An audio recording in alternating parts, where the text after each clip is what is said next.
Mm.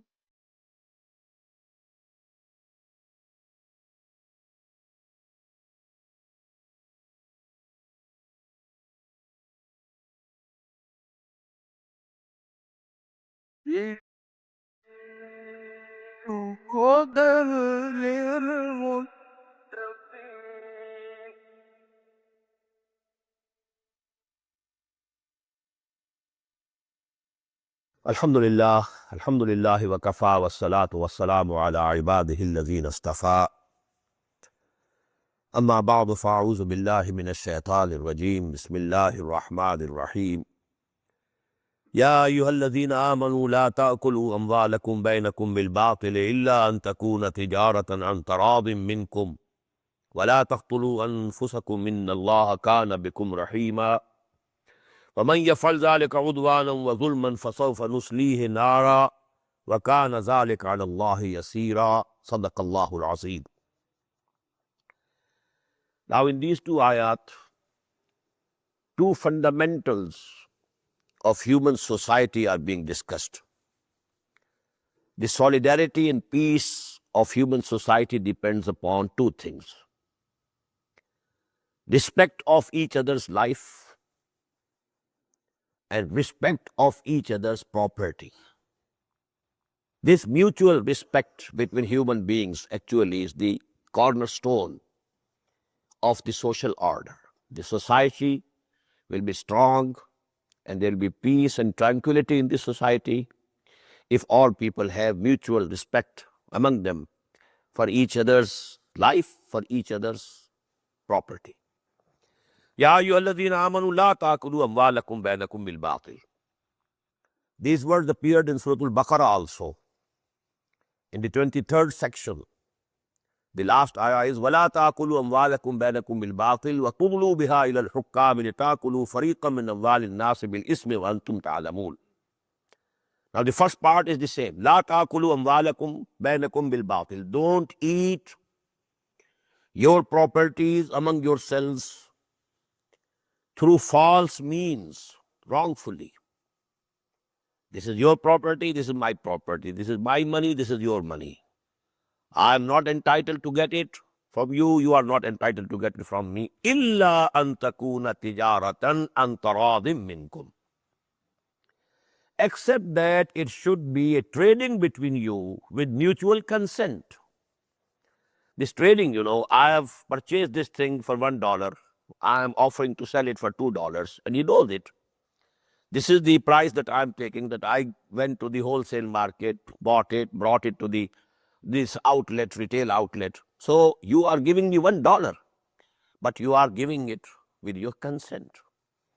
So if there is consent, I have taken $1 from you, but this is in a trading.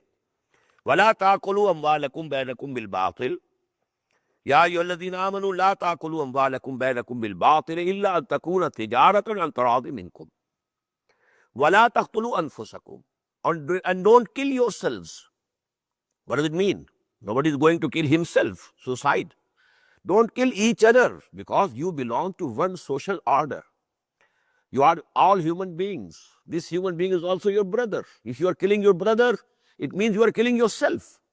وَلَا تَقْتُلُوا أَنفُسَكُمْ إِنَّ اللَّهَ كَانَ بِكُمْ رَحِيمًا. Allah subhanahu wa ta'ala is very merciful unto you. وَمَن يَفْعَلْ ذَلِكَ عُدْوَانًا وَظُلْمًا. Whosoever does so, any of these two things, zulman, udwanan, transgressively, wa zulman, and wrongfully, fasofa nuslihi nara, so soon we shall cast him into fire.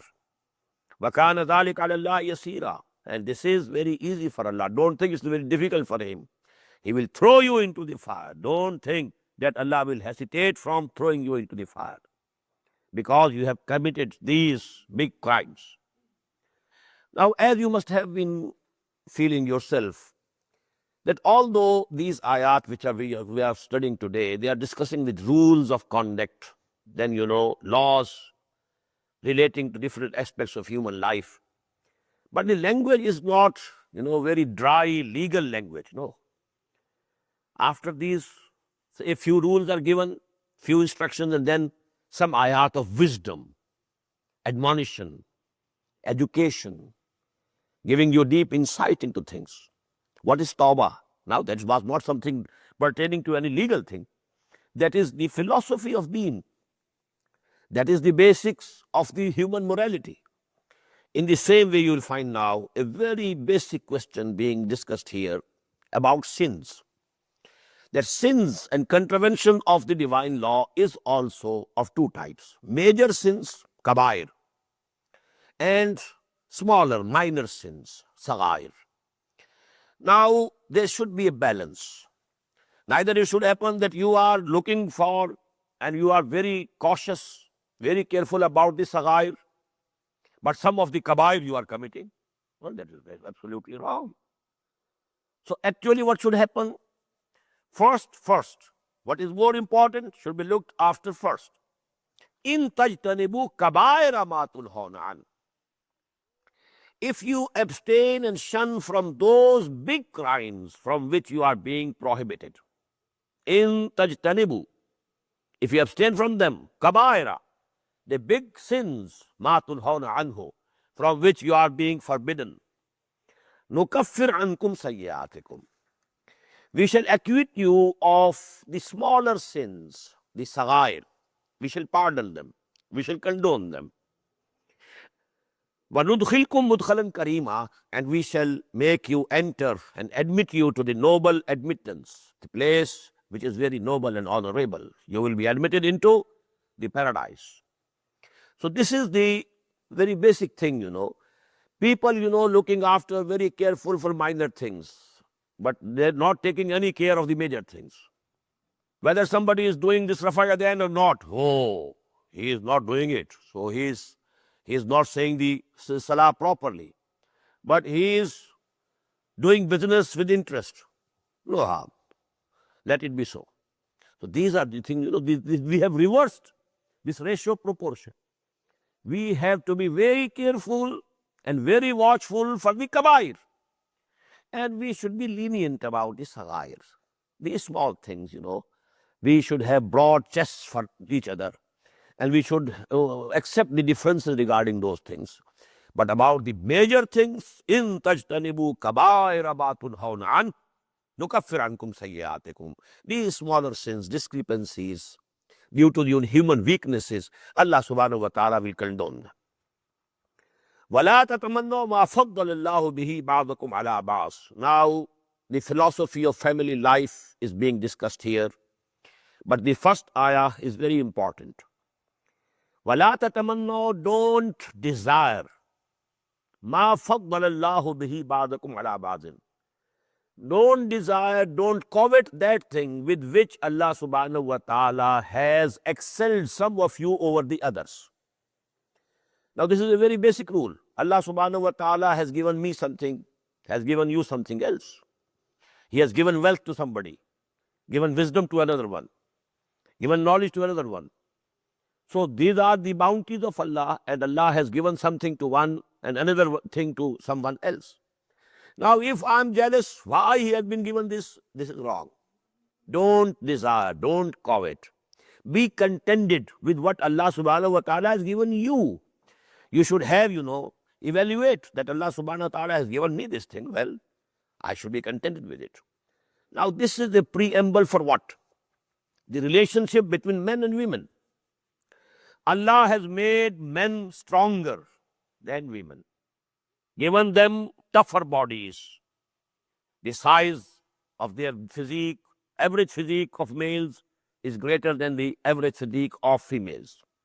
Average size and weight of brain of males is greater than the average size and weight of the brains of the females. So Allah has given something more to the males. Now, if the females, they are jealous and they are not ready to accept this division that Allah subhanahu wa ta'ala has made between them, and He has put the females in one aspect inferior to men and the men superior to women, well, one should accept what Allah subhanahu wa ta'ala has created. It is His creation. وَلَا تَتَمَنَّوْا مَا فَضَّلَ اللَّهُ بِهِ بَعْضَكُمْ عَلَى بَعْضٍ لِلرِّجَالِ نَصِيبٌ مِمَّا اكْتَسَبُوا وَلِلنِّسَاءِ نَصِيبٌ مِمَّا اكْتَسَبْنَ. For men there is the portion from their own earnings. And in the same way, women will get and deserve what they have earned. But the earning here doesn't mean, what money you have earned, how many dollars you have earned. The earning in Quran is mostly for the good deeds or the bad deeds. You are earning good deeds for you. You are earning bad deeds for you. What does it say? What does it mean? As far as the moral level is concerned, men and women are absolutely equal. The moral position, now the honor, human dignity, human respect, equally shared by men and women. Morality, equally shared by women and men. But in this society, in this social order, in the institution of a family, now one has to be put over the other. Someone has to head the family. There cannot be two heads of an institution. The institution has to have one on the top. So that is actually the subject being discussed here. As far as the moral attitudes are concerned, you are earning for yourself and she is earning for herself. The good deeds, the virtues that she has earned, well, she will get the reward in the hereafter. And the virtues and the good deeds that you have earned, you will get the reward in the hereafter. وَلَا تَتَمَنَّوْا مَا فَضَّلَ اللَّهُ بِهِ بَعْضَكُمْ عَلَى بَعْضٍ لِلرِّجَالِ نَصِيبٌ مِّمَّا اكْتَسَبُوا وَلِلنِّسَاءِ نَصِيبٌ مِّمَّا اكْتَسَبْنَ وَاسْأَلُوا اللَّهَ مِنْ فَضْلِهِ. You ask Allah from His bounty. If you see that Allah has given someone something more than you ask Allah. He will compensate you in some other way. Maybe He gives you something else. So you ask wasalullah bin fazli. Inna Allah kana bi kulli shay'in alima. Verily Allah subhanahu wa ta'ala knows everything. وَلِكُلٍّ جَعَلْنَا مَوَالِيَ مِمَّا تَرَكَ الْوَالِدَانِ وَالْأَقْرَبُونَ. Now this is another appendix we may call to the law of inheritance. Again, reminder. And for everyone we have fixed the inheritors from whatever is left by the parents or the relatives. To everyone we have appointed heirs of that which parents and near relatives leave. وَالَّذِينَ عَقَلَتْ أَيْمَانُكُمْ. As for those with whom you have some treaties, you have some, friendship, bounds of friendship, فَآتُوهُمْ نَصِيبَهُمْ. You can give them whatever you like. You can give them their share, their portion, but during your lifetime. They can't inherit. And also, if you want to make a bequest, a wasiyah, you can make up to 1/3 of your total property, not more than that. But the strangers, your friends, maybe howsoever near they are to you, they cannot inherit. They will not be the inheritors. Inheritance will go to the relatives about which Allah subhanahu wa ta'ala has fixed their portions and their shares. Inna Allah kana ala kulli shay'in shahida. Verily Allah subhanahu wa ta'ala is a witness for everything. Now comes that ayah. Ar-rijalu qawwamuna 'ala an-nisa. The previous ayah number 32, was a tamheed, was a preamble to this ayah. Allah has made someone excel over the other in some respect. That was a general rule. Now this rule is applied to the family life. A man and a woman are equal. They equally share the dignity and the honor of being human beings. But when a woman agrees to be a wife to a man who is now a husband, now they are not equal. That is the difference. Men and women are equal, morally equal, being human beings equal. But now they are entering into an agreement. All human beings are equal, but one is employer, the other one is employee. Are they equal? No. One is the boss, other is the subordinate. Are they equal? No. They are not equal in management. They are equal as human beings. In the same way, males and females are equal, morally equal. Being human beings, the dignity and honor as human beings equal. But as wives and husbands, not equal. Ar-rijalu qawwamuna 'ala an-nisa. Men are the managers or the controllers or the protectors or the guardians or the rulers over women. Qawwamuna 'ala an-nisa. Now, because this feminism these days, this is a philosophy, it's a culture going from West. It's going very speedily to the East now, spreading very speedily. And this is based on total equality of men and women in every respect. And this is the biggest blunder that West has created and which has ruined the family system altogether, broken it, just shattered it. And we are also proceeding, we are imitating the West and we are also following them. But that is why some of the people, some of the mufassirin of today, they misinterpret this ayah. What is qama ala? I must discuss it in detail. Qama yakumu, just as you have the example in English, to give, it means something. To give up means something else. To give in, absolutely different. So these prepositions, they change the meaning. Qama yakumu, to stand up. Stand up erect. Qama yakumu. Qama ila, to rise to do something. Qama ila, he rose and he intended to do something. Qama be, to manage something, to sustain something. Qama ala, to guard something, to control something, to direct something, to rule over something. So even the translation of rulers is not wrong, because this qama ala, as I told you, when Allah makes tawbah, it is ala. When a man makes tawbah, it is ilah. Tubu ilallahi. Wallahu yatubu alaykum. So there is a hell of difference between ala and ilah. Qama ilah, qama be, qama without any preposition, and qama ala. Ar-rijalu qawwamuna ala al-nisa. Men are the rulers over women. They are the managers, you may call. They are the protectors, you may call. They are the guardians, you may call. The softest word you may use, but the harshest word is also not wrong. Men are the rulers. Husband is the ruler in the family. He is the head of the family. And if you don't accept the husband as the head of the family, the institution of family will go to dogs. الرجال قوامون على النساء بما فضل الله بعضهم على بعض, in the same terminology. ولا تتمنوا ما فضل الله بعضكم على بعض. Now Quran, it's regarding the passions and emotions of women, not saying clearly that Allah subhanahu wa ta'ala has made men superior over women. No. بعضهم على بعض. Because Allah subhanahu wa ta'ala has made someone superior over someone. So that is the general rule. But here, ar-rijalu qawwamun ala nisa, by dint of that, by which Allah subhanahu wa ta'ala has made one superior over the other. وَبِمَا أَنْفَقُوا مِنْ أَمْوَالِهِمْ, and because of their spending their money. Because the husband is supporting the wife, the husband is the bread earner of the family, the head of the family has to support the family. When he goes to marry a woman, he offers bridal money, dowry. Why? The woman also needs the husband. And as husband needs the wife, they are equal. Both the sexes, they need the opposite sex. Why should the man pay the dowry? Why shouldn't the woman pay the dowry? No. This is the whole system, it's logical. Because the man has to have the upper hand. Because he is to become the qawwam. So he must, as if he is the seeker.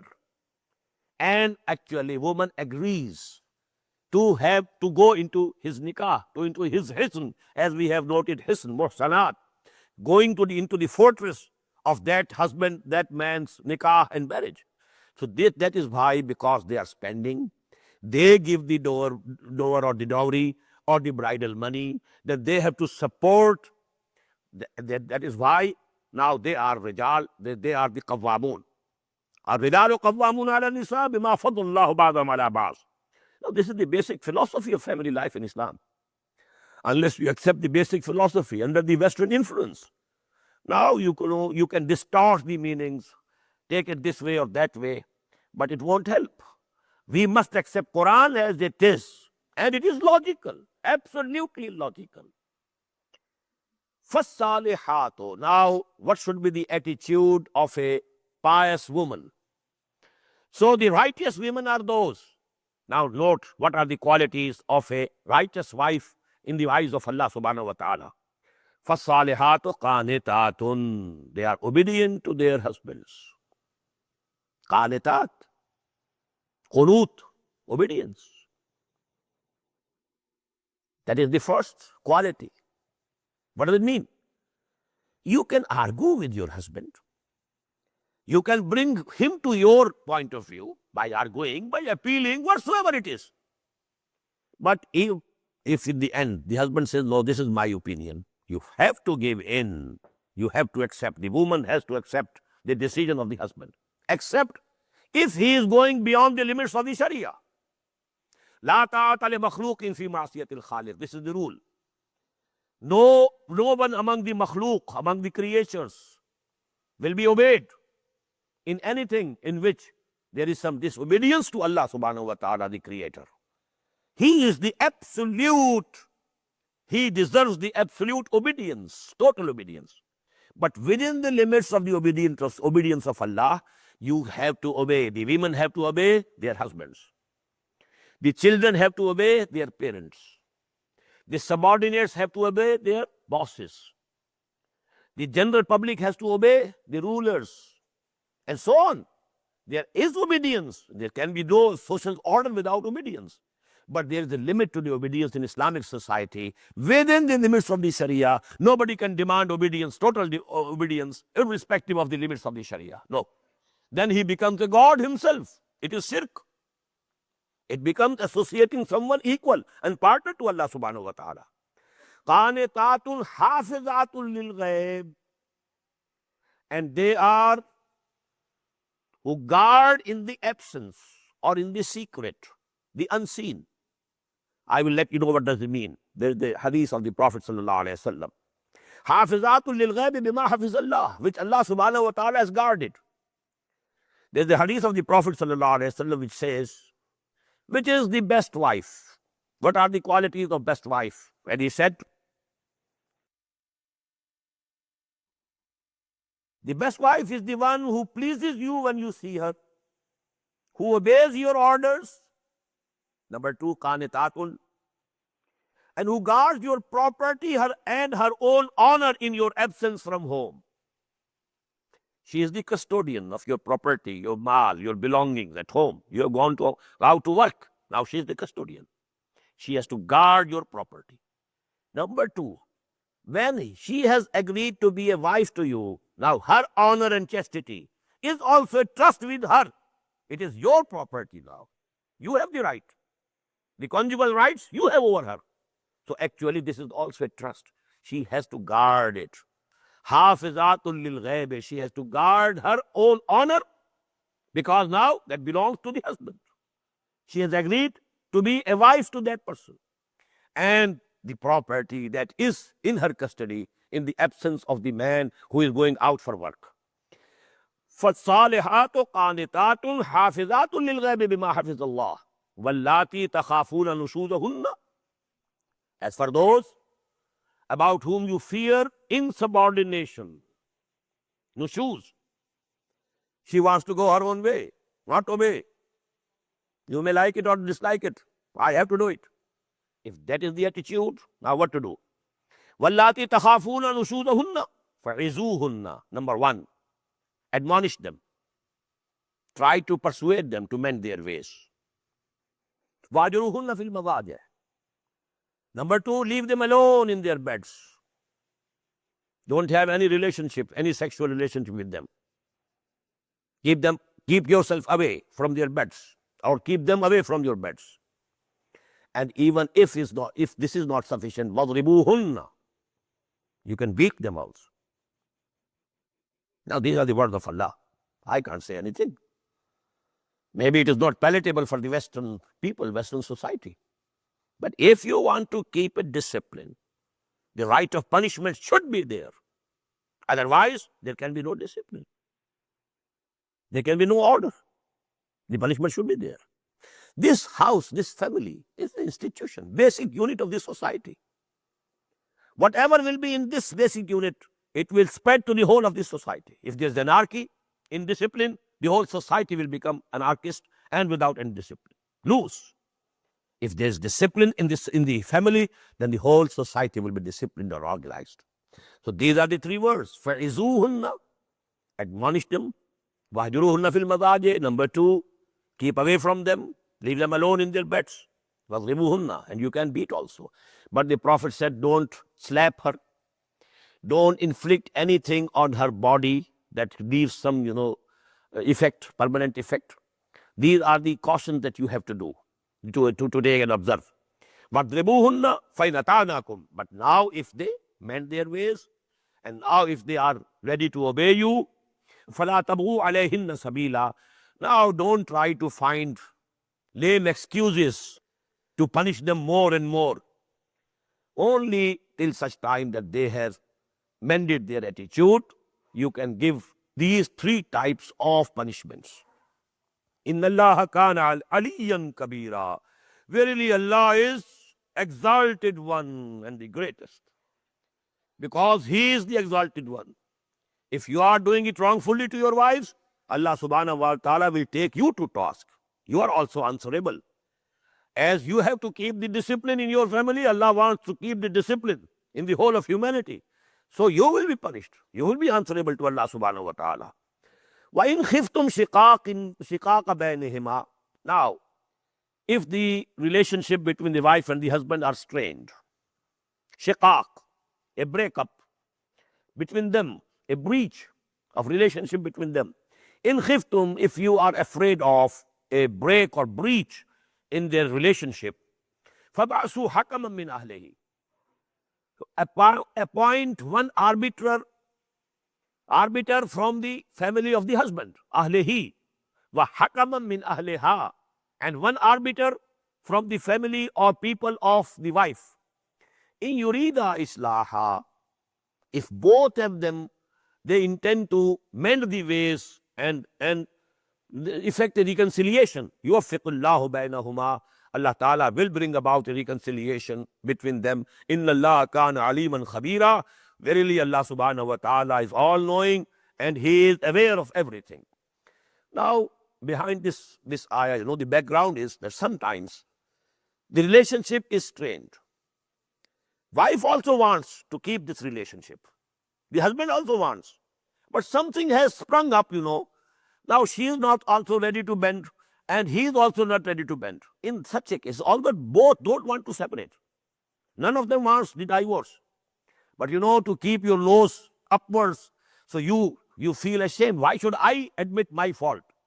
Why shouldn't he admit his fault? That is going on. Now, if there are arbiters, they can arrange a reconciliation. And this, if they actually want a reconciliation, this appointment of arbiters is an easy way for effecting a reconciliation between the spouses.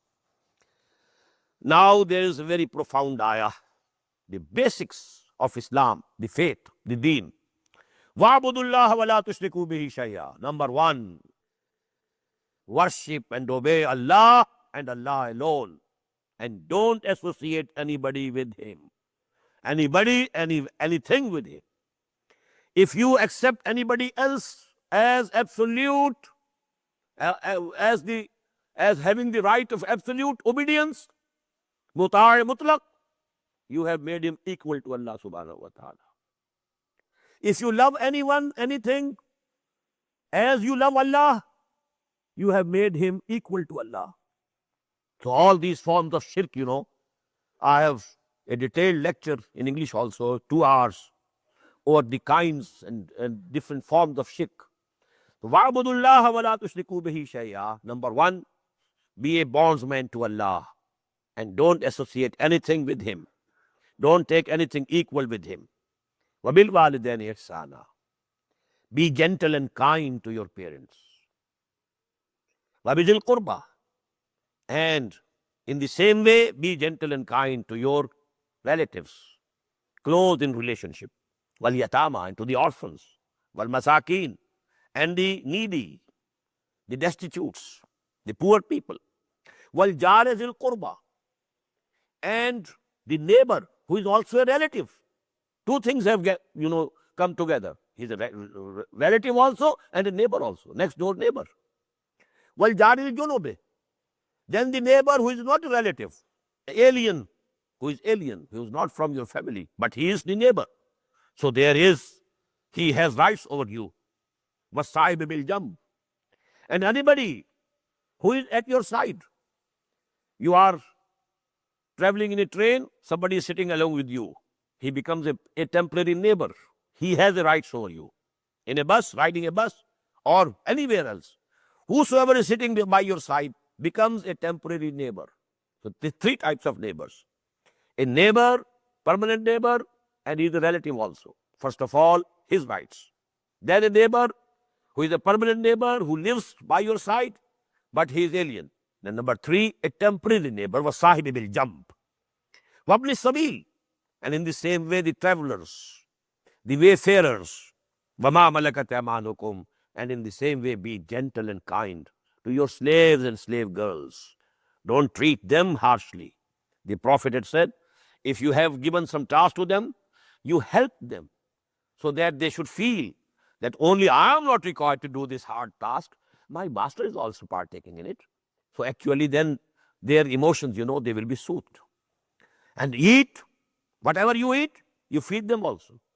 Whatever you wear, the clothings, the same clothing you have to give to your slaves. These are the wordings of the Prophet ﷺ. And the Muslims acted upon it. And that was the way by which these slaves were emancipated. They became equal to Muslims in some time, it was only a matter of time. And there was a time in Muslim history when the biggest kingdoms, they were ruled by slaves.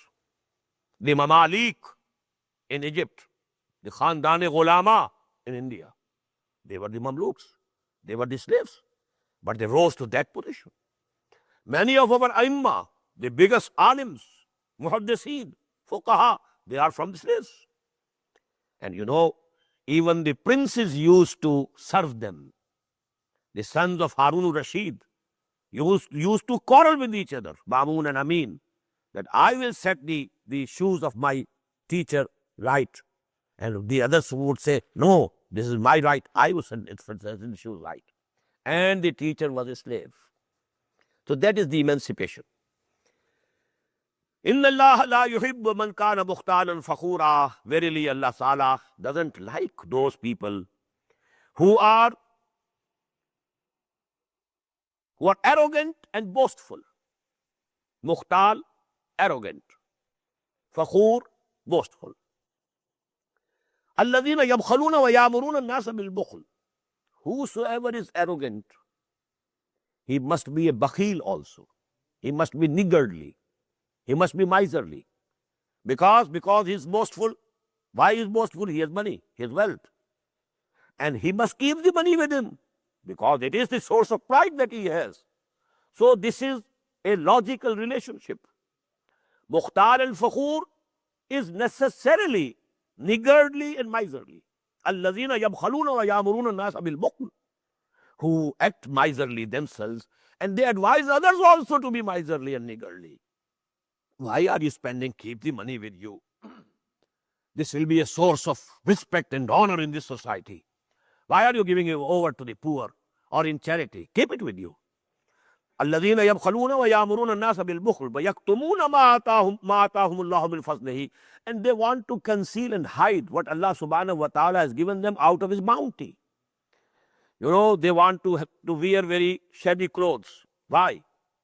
Lest any beggar should ask, if I have a good clothing put on my body, well, somebody can come and ask for something, some alms and some charity.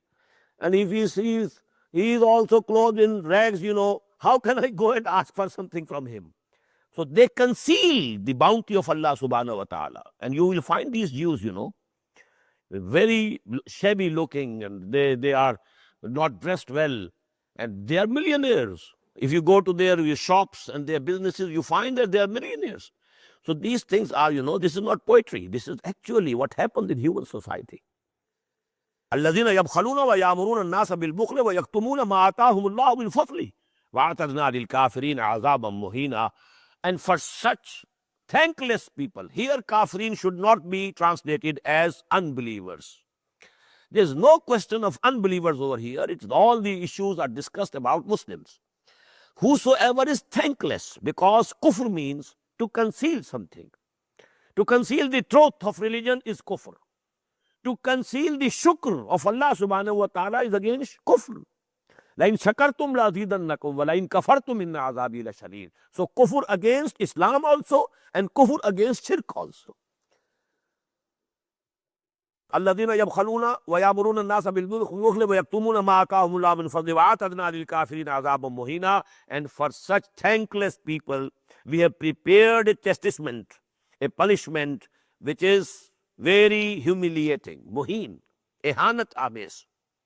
وَالَّذِينَ يُنْفِقُونَ أَمْوَالَهُمْ رِئَاءَ النَّاسِ. Now there is another category of wealthy people who spend their money. وَالَّذِينَ يُنْفِقُونَ أَمْوَالَهُمْ, they spend their money رِئَاءَ النَّاسِ, to show off to the people. Well, he does the acts of charity. He is a very good person. وَلَا يُؤْمِنُونَ بِاللَّهِ وَلَا بِالْيَوْمِ الْآخِرِ. And he doesn't really believe in Allah. And he doesn't believe really in the day of judgment, in the last day. Because if one believes in Allah, he will spend for the pleasure of Allah. If he believes in the day of judgment, he will spend and give alms and charity to get the reward of the day of judgment. But if he doesn't have the real faith, neither in Allah nor in the day of judgment, and now he is giving something in charity, he is only doing it to show off to the people that he is a very philanthropist and he is doing this public service. Maybe he has to contest some election, in the near future. And for that purpose, he is distributing alms and charity and all these things. رِئَاءَ النَّاسِ وَالَّذِينَ يُنْفِقُونَ أَمْوَالَهُمْ رِئَاءَ النَّاسِ وَلَا يُؤْمِنُونَ بِاللَّهِ وَلَا بِالْيَوْمِ الْآخِرِ وَمَنْ يَكُنِ الشَّيْطَانُ لَهُ قَرِينًا فَسَاءَ قَرِينًا. And for whomsoever shaitan becomes the comrade and colleague, he becomes the friend, qareen. So he is a very bad comrade and bad colleague. So what does it mean? They are the companions of shaitan, of Iblis. وَمَاذَا عَلَيْهِمْ. What harm could have come to them? What harm can come to them? لَوْ آمَنُوا بِاللَّهِ وَالْيَوْمِ الْآخِرِ. If they have real faith in Allah, real faith in the last day. وَأَنْفَقُوا مِمَّا رَزَقَهُمُ اللَّهُ. And on the basis of that real faith and conviction, Iman in Allah and Iman in the day of judgment and the hereafter, and they are spending for that purpose, مِمَّا رَزَقَهُمُ اللَّهُ, from whatever Allah subhanahu wa ta'ala has bestowed upon them. وَكَانَ اللَّهُ بِهِمْ عَلِيمًا. And Allah knows them very well. Knows who is spending for the pleasure of Allah and knows who is spending for show off, for only showing it to the people, or to have some worldly rewards, to save some taxes from the government. A foundation has been established. What for? To save the taxes, and to have some access to the centers of power. You can have a lobbying, and you can go to the congressmen and the senators, and you can go your own way, and you can get the decisions which are beneficial to you, and you are spending for charity. But actually your purpose is that. وَمَاذَا عَلَيْهِمْ لَوْ آمَنُوا بِاللَّهِ وَالْيَوْمِ الْآخِرِ وَأَنْفَقُوا مِمَّا رَزَقَهُمُ اللَّهُ وَكَانَ اللَّهُ بِهِمْ عَلِيمًا. إِنَّ اللَّهَ لَا يَظْلِمُ مِثْقَالَ ذَرَّةٍ. Verily Allah subhanahu wa ta'ala is not going to do any wrong to any person, even equal to the weight of a particle. People have translated it as an atom, but now this is the recent term. At the time of the Prophet ﷺ, when this Quran was being revealed, there was no concept of atom. Zarra, particle. Miskala zarra. Inna Allah la yazdabu miskala zarratin. By intaku hasanatan, Allah is not going to destroy any deed of any person, even if it be the weight of a particle. By intaku hasanatan, if it is a good deed, yudhaifha, he will double it, multiply it. وَيُؤْتِ مِن لَدُنْهُ أَجْرًا عَظِيمًا. And in addition to giving the reward so many folds, he will give the reward from his own. More he will add. فَكَيْفَ إِذَا جِئْنَا مِن كُلِّ أُمَّةٍ بِشَهِيدٍ.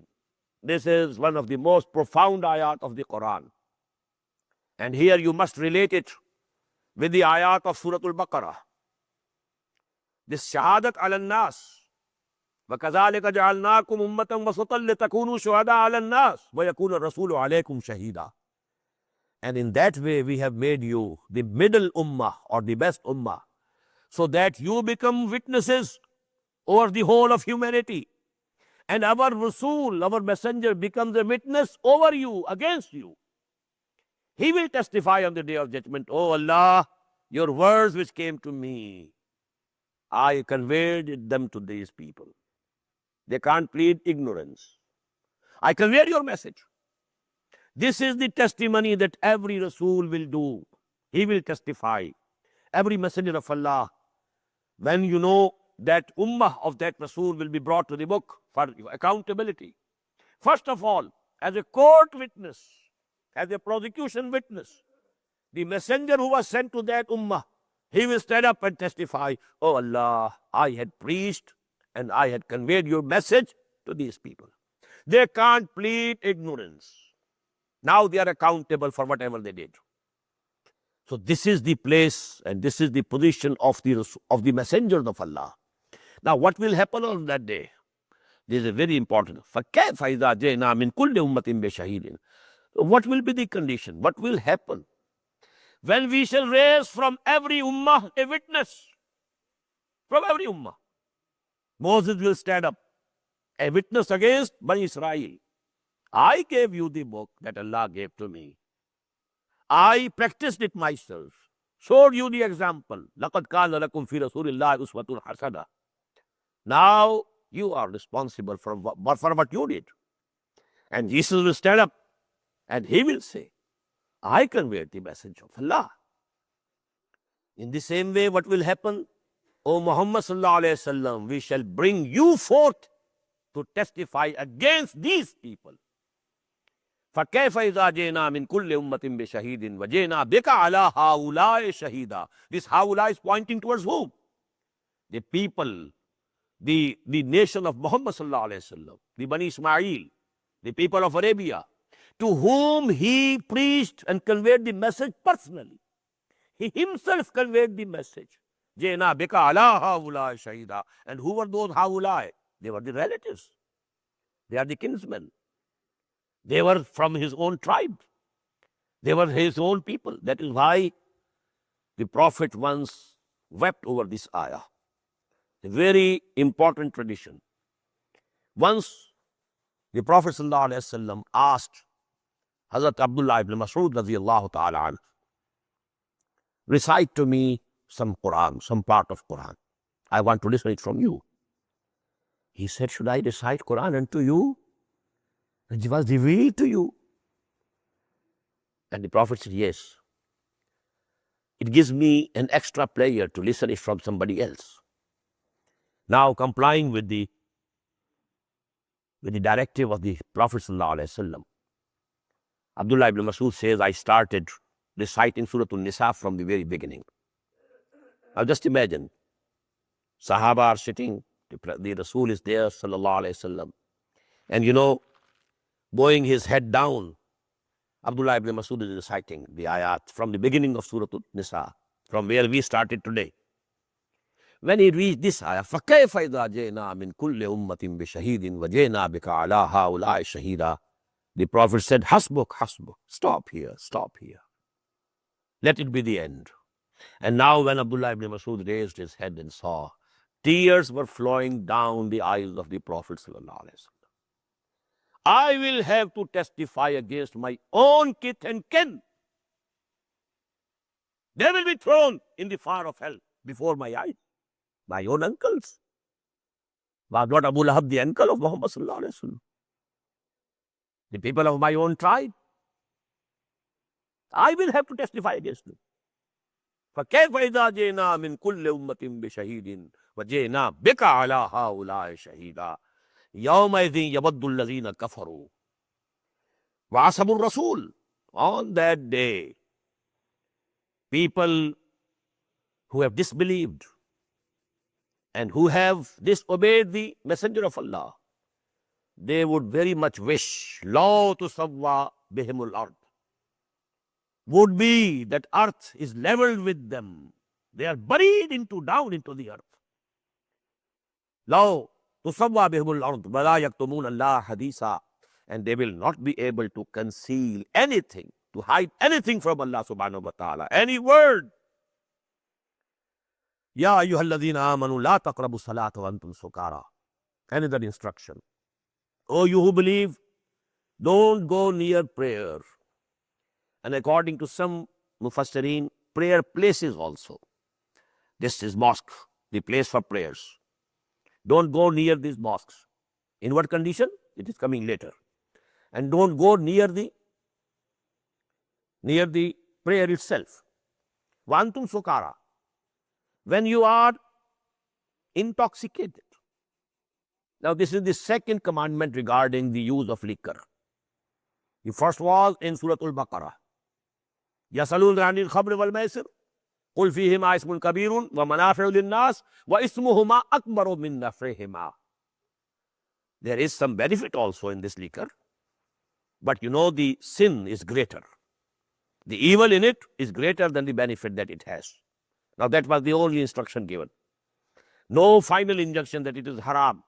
The second comes here. When you have taken liquor and you are intoxicated, don't go near the prayer or the prayer place. Hatta ta'lamu ma taqulun. Till such time that you come to back to your senses and you know what you are saying. Maybe if you are intoxicated, you stand to pray and you are saying something else because you don't understand what you are saying. You are not in your senses. So when that, intoxication is gone and you now know what you are saying, then go to the prayer. Wala junuban. And also, when you are unclean due to the seminal discharge, whether that discharge is due to actual intercourse or any nightfall, anything else, if there is a discharge of seminal fluid, then you can't go near the salah and nor the masjid, nor the mosque. You can't enter it. You can't sit if you are in that unclean condition. Illa abiri sabilin. Except if you are traveler. If you have only to pass through the mosque, you don't want to sit here, that is permissible. You have to go from this side to that side, you can pass. In the same way, if you are a traveler and you don't find water, what to do? That is given hatta taghtasilu. Until that time that you can wash your whole body, ghusl. This is necessary. Wa in kuntum marda, but there are exceptions, there are concessions. But if you are ill, sick, it is dangerous to take a bath. Aw ala safarin, or you are on a travel, you are on a journey, you don't find water. Aw ja'a ahadun minkum min al-gha'it, or someone from you has come after answering the call of the nature. Aw lamastumun nisa, or you have had sexual contact with your wives. Falan tajidu ma'an, and in these conditions, if you don't find water, water is not available. Fatayammamu sa'idan tayyiban. So now seek and find clean earth. Clean earth. Famsahu biwujuhikum wa aydikum, and wipe with that earth your faces and your hands. Inna Allah kana afuwan ghafura. Verily, Allah subhanahu wa ta'ala is forgiving and benign. Now, this is the concession that Allah subhanahu wa ta'ala has given. In place of wudu also, ablution. In place of ghusl, bath also. Both conditions. Whether the unclean condition is minor or major. Minor conditions are those in which you need wudu, ablution. Major condition is that in which you need a bath, total bath. But in both these conditions, if water is not available or you are sick, it's not advisable to take a bath, then tayammum would suffice. With clean earth, you wash or you just wipe your face and hands. Now, this first part of this surah, 43 ayat, in which there was a positive discourse towards Muslims, what to do, how to organize yourself, how to reform your society. how to bring sex discipline into your society, how to bring justice, how to protect the rights of women, how to protect the rights of orphans, all these things, different aspects of social life, and so many other things also, they have been discussed here. Now a few ayat, these are addressed to the former Muslim Ummah, the Ahlul Kitab, the people of the book. Alam tara ila alladhina utu nasiban min al-kitab. We can go over these ayat hastily because these things have been discussed in detail in Surah Al-Baqarah. All these things. It's a very rapid repetition. Alam tara ila alladhina utu nasiban min al-kitab. Have you not considered the case of those who were given a portion of the book? The book was complete. A portion of it was Torah. A portion of it was Injil. And now the total book has come in the form of Quran.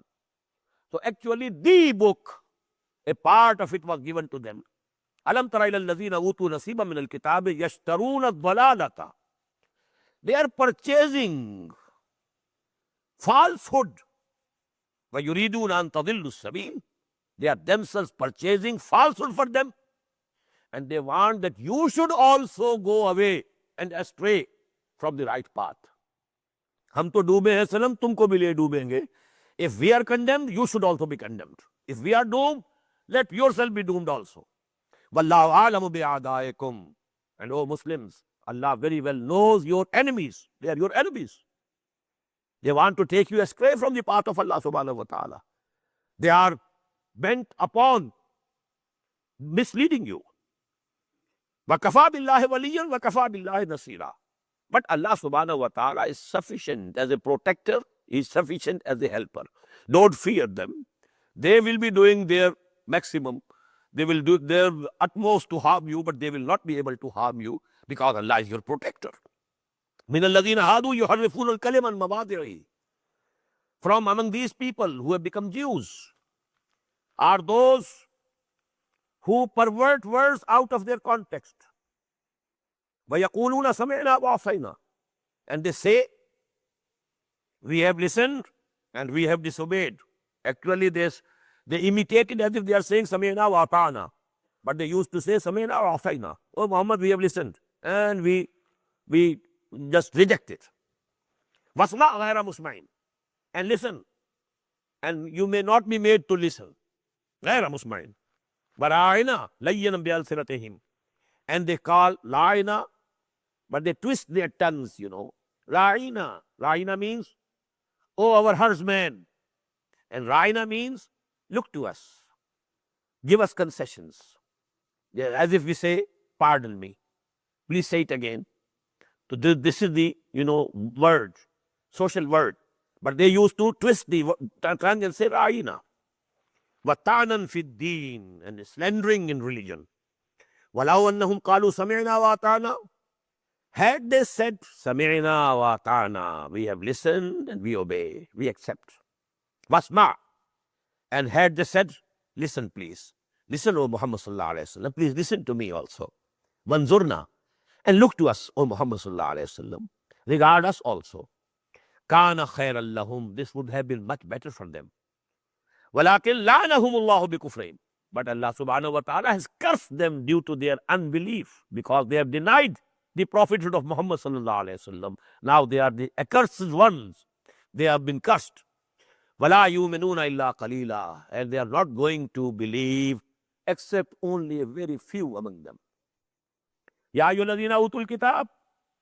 O you who were given the book, آمِنُوا بِمَا نَزَّلْنَا مُصَدِّقًا لِمَا مَعَكُمْ.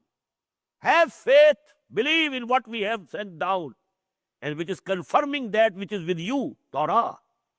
مِنْ قَبْلِ أَنْ نَطْمِسَ وُجُوهًا. Before that time, that we alter your figures, we obliterate your figures. فَنَرُدَّهَا عَلَىٰ أَدْبَارِهَا. And we turn your faces towards the backs. أَوْ لَنْعَلَهُمْ. Or we curse them. كَمَا لَعَنَّا أَصْحَابَ السَّبْتِ. As we had cursed the Sabbath breakers.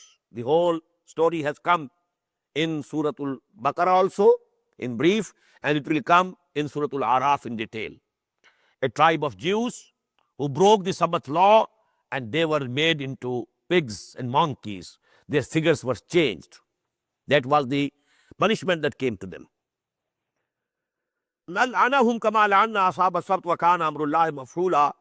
And the command of Allah subhanahu wa ta'ala has always been executed. And it will be executed now also.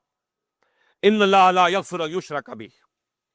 Verily, Allah will never pardon if someone is associated with Him. This is the biggest crime, unpardonable. وَيَغْفِرُ مَا دُونَ ذَلِكَ لِمَن يَشَاءُ. And He will forgive and pardon the lesser than that, for whomsoever He likes. It's not an open license that you can do any other sin. It will be pardoned. No, not open license. But Allah gives us the hope that all the other sins can be pardoned and forgiven by Allah subhanahu wa ta'ala. But this shirk, associating someone, declaring someone to be equal to Allah, to be partner with Allah in any respect, unpardonable. وَمَنْ يُشْرِكْ بِاللَّهِ فَقَدْ افْتَرَىٰ إِثْمًا عَظِيمًا. And whosoever does shirk with Allah, associate partners with Allah, so he has forged a mighty sin. أَلَمْ تَرَ إِلَى الَّذِينَ يُزَكُّونَ أَنفُسَهُمْ. Have you not considered those who think they are very pure? They think we are the chosen people of the Lord. Whole of the rest of the mankind, they are Gentiles. They are like cattle. They are like animals, goyams. We are human beings.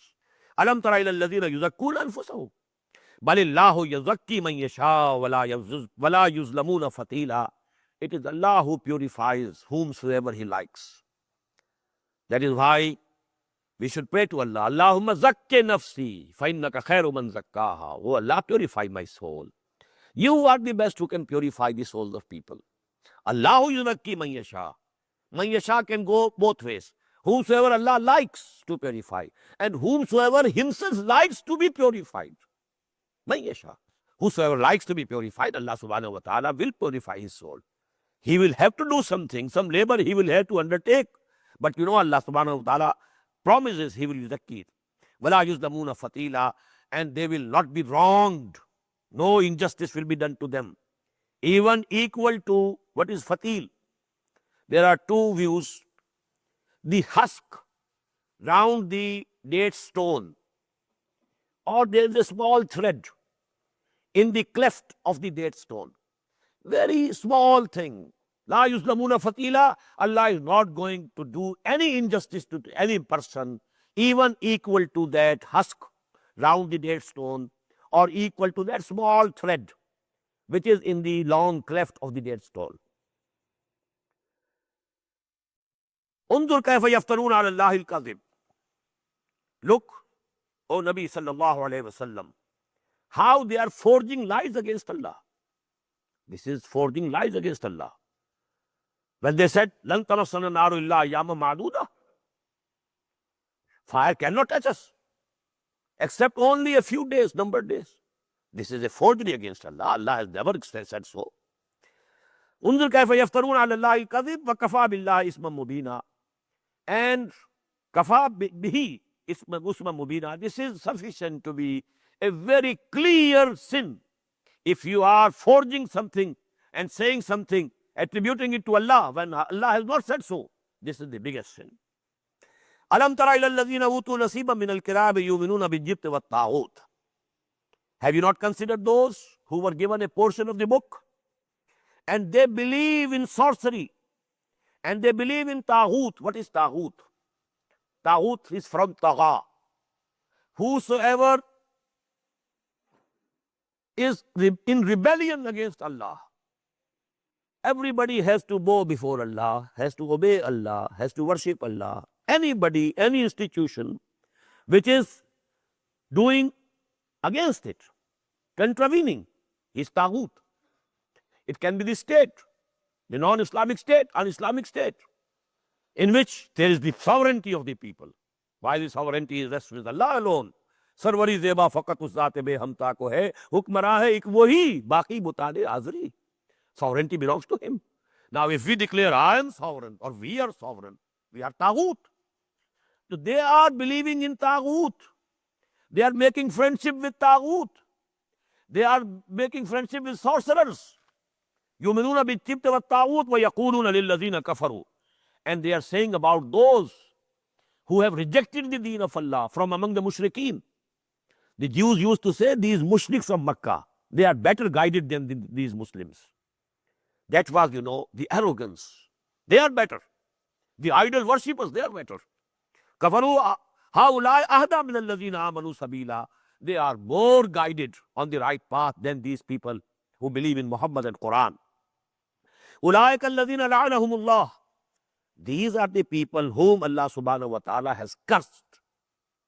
They had the curse of Allah subhanahu wa ta'ala already.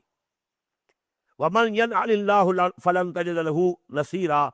And whomsoever Allah subhanahu wa ta'ala curses, you will not be able to find any helper for him. أَمْ لَهُمْ نَصِيبٌ مِّنَ الْمُلْكِ. Have they got any share in the sovereignty of Allah subhanahu wa ta'ala? فَإِذَا لَا يُؤْتُونَ النَّاسَ إِلَّا نَقِيرًا. And if Allah subhanahu wa ta'ala gives them any share in the authority, they will not give to any human being, even the least of the things. Now, what is naqir? Naqira is a very small speck on the back of the date stone. Now, these words are taken from Arabic language, and the Arabic language had the vocabulary, basic vocabulary from their own environment. This date tree, that was very crucial to them. The fruit and everything, they are the biggest source of energy for them. This was the date. Now you have the date, and there is the stone in it, and there is a very fine, wrapping round the stone. Then there is a very small thread in the long cleft of the date stone. So Allah subhanahu wa ta'ala has taken these words to denote something very trivial, very minor, very small, very ignorable. So for that is naqir al-fatin. وَلَا يُظْلَمُونَ فَتِيلًا وَلَا يُؤْتُونَ النَّاسَ نَقِيرًا. They will not give even a speck, even a small thing to anybody else. They are so miserly. If Allah subhanahu wa ta'ala gives them the control and the sovereignty, they won't give to anybody, any other person, even a speck. أَمْ يَحْسُدُونَ النَّاسَ. Very crucial. Are they jealous of the people? Why? They were jealous of the Muslims. Why? They were deposed from the position they held for 2,000 years. And that position was given to Muslims. The direction in prayer was changed from Baitul Maqdis to Baitullah in Mecca. A new ummah round a new center. So they were jealous. They were bitter about it. Am yahfudun an-nas. Are they jealous of the people? Ala ma atahumullahu min fadli. They are jealous on what Allah subhanahu wa ta'ala has given them, the Muslims, from His bounty.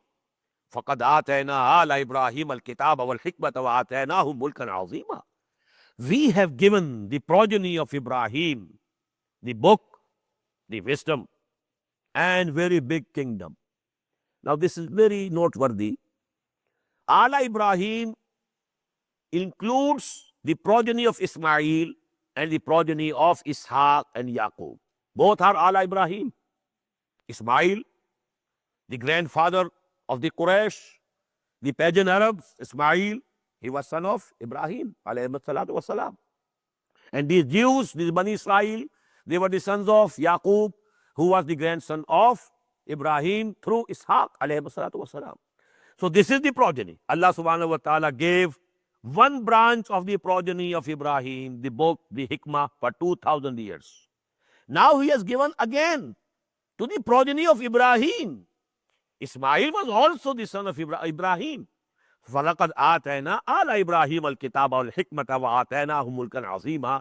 This precious thing has not gone out of the progeny of Ibrahim. It is still, the custodians are the progeny of Ibrahim alayhi salatu wassalam. وَمُلْكًا عَظِيمًا, very big kingdoms. The kingdom of Hazrat David and Solomon. The kingdoms which Allah gave to the Arabs. At what time? For several hundred years. They were the greatest power on the earth.